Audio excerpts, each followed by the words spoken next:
नमस्कार, होमस्टाईल कुकिंगमध्ये तुमचं खूप खूप स्वागत करते। आज मी बनवणार आहे स्वीट कॉर्न सूप बनवणार आहे।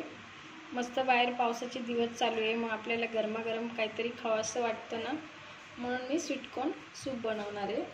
त्यासाठी लागणार आहे 1 बाउल स्वीट कॉर्न घेतलेत, व्हेजिटेबल्स घेतलेत, फ्लावर घेतला, त्यामध्ये कोबी आहे, गाजर आणि फरसबी घेतले।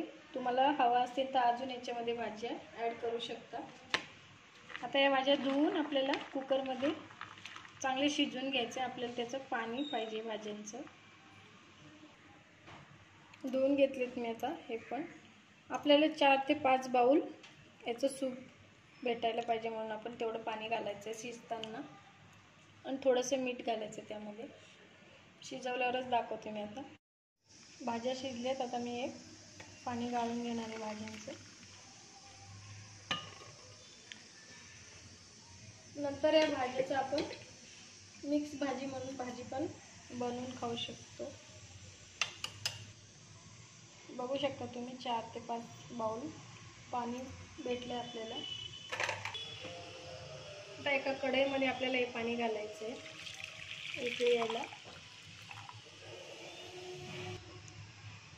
त्यानंतर घालायचे शिजवलेला कॉर्न, नंतर त्यामध्ये 1 चमचा सोया सॉस घालायचे, 1 ते 2 बारीक चिरलेली हिरवी मिरची,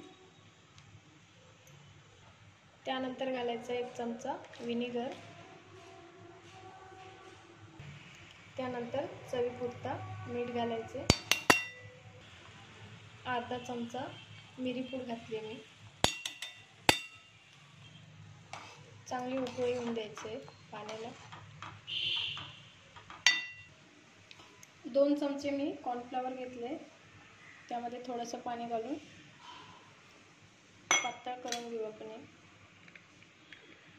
आणि हे थोडं थोडं आपण त्या सूपमध्ये घालायचं आहे उकळी आली की। तर थोडं थोडं आपण याच्यामध्ये घालायचं आहे।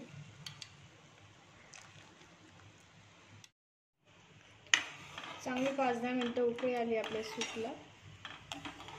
तुम्ही नॉनव्हेज खाणार असाल तर तुम्ही याच्यामध्ये अंडा पण फेटून थोडं थोडं घालू शकता, नाहीतर उकडलेलं चिकन पण छोटे छोटे पीस करून त्याच्यात टाकू शकता, छान लागते।